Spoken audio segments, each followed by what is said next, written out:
America has shown us over and over again exactly what ambition is and what forms ambition should be shown and how ambition can take you to the top. All we doing is putting the mirror up and showing you that, yes, we saw it, yes, we got it, and yes, we're doing it.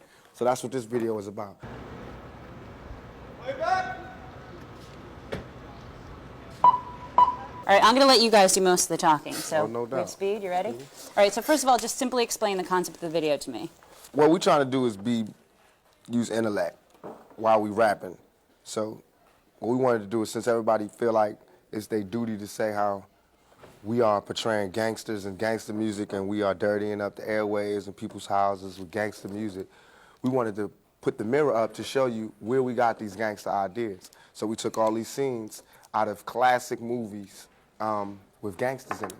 Not gangsters from Compton or gangsters from Watts, but gangsters from Chicago, and gangsters from New York, and gangsters from Italy. Gangsters, not gangsters named Do Dirty and Snoop and Tupac and the Dads and Corrupt, but gangsters named Lucky Luciano and Mafioso Nick. And Tony Corleone and John Gotti, Al Capone and Nitty, all of them. Hop, get close to Snoop. Get close, I want to get both of you in there. Come on! Is this something that you guys came up with the concept and pitched it to Suge, or? I said, whenever you're ready, let me know so we can do the video for Two of America's Most, because, you know, he was going through the court thing. I said, just let me know. So he's like, I'm ready. And he's like, this is what I want. I said, what scenes you gotta have in there? Because all we do, me and Dogg, we finna do a movie together called Two Strikes. So all we do is watch old movies. So all we would come together and be like, did you see this? I'd be like, nah, did you see this? And he's like, oh yeah, I saw that. I'd be like, this scene right here. And we put it together like that. So we never really sat down and was like, I'm gonna give you this and you give me this. We both know what wavelength we on. So he come out with an idea and I'll automatically be like, yeah, that's it. Same thing, vice versa. Plus, we wanted to show like the two styles. Me and Snoop represent, to me, my own opinion, we represent the nucleus of the entire ghetto.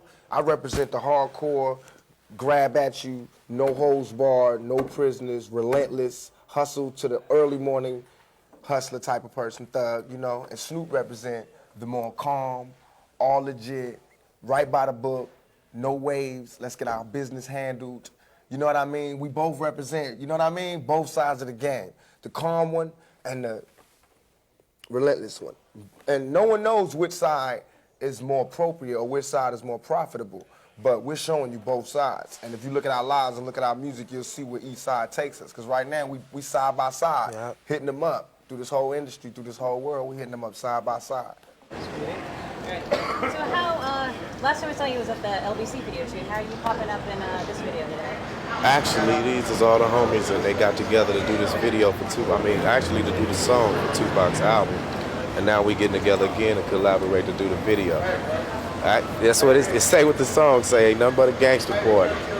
So all the gangsters is getting together to throw a little party and bring the cameras along so we can have a video. What's it like shooting videos for you guys? Do you find it an enjoyable process, or is it because all of you guys are together? Oh, when they not stop, break, 5 minutes, let's set up this, then when it's like that, we don't like it. But when it's going smooth and we can just do a take, move to the next scene, do a take, you know, then it's fun then. When it gets down to the politics, nobody's getting along and it's just hectic. But this one is real cool, real cool. Looks like it's gonna be real fun. I can't wait to see it. So what I got on this, we're doing you ever see Reservoir Dogs? Yeah. Opening scene? Yeah. Same Okay. Stanley Kubrick kind of like amazing. So we're gonna have you guys being opened up from the back. You come out and it's like this has been planned. We already staged you guys. One camera's up here, one's up there. We got a high angle. The high angle is going to see the bodies sprawled out and the pools of blood. Okay. This one's basically just going to see the crumpled up bodies and you guys approaching us right this way. Okay. And then we'll go to performances right there on that spot. For the performance, I want us to get out the car just like you explained. We sitting there, we could be, ain't nobody here to catch us or nothing, so we can still be out here doing the performance. Okay. Then I want a car to come, a police car, that detective, anybody scared, and that's what make us run. Just crashed. We just got out of court. When we leave court, the just crashed. We jump out. It's gonna be police laying down in blood right here. Police laying down in blood right here. The homies just did that. Daz, Nate, Sight, and Bogart. That's who they see. And that's who they see coming out the car. You don't see them shooting or nothing. That's done. Only thing you see is them standing. Like the first part you see is just us. You just see us doing the performance part.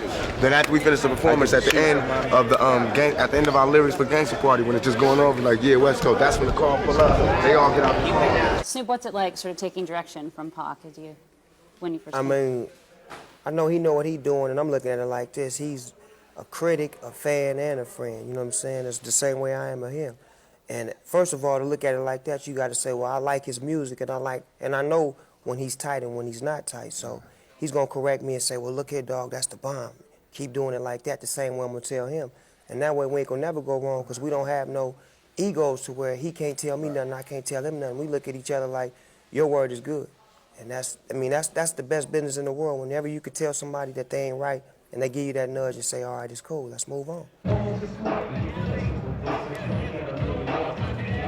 Tell me just a little bit about the concept of this video. Is this something that Tupac and Snoop came to you and they said, we want to do this? How? Yeah, you know, Tupac is real creative. He basically want to know what he want to do on his own videos. And, you know, Snoop supports him, so, and I support them. So I don't try to make all the decisions. I give them the right to do what they want to do. Pac had an excellent idea. We had some other people give us some treatments that it was real dry. And the song was too powerful for the treatment we had, so I decided to let Pac do it, which is for the best, and it worked out.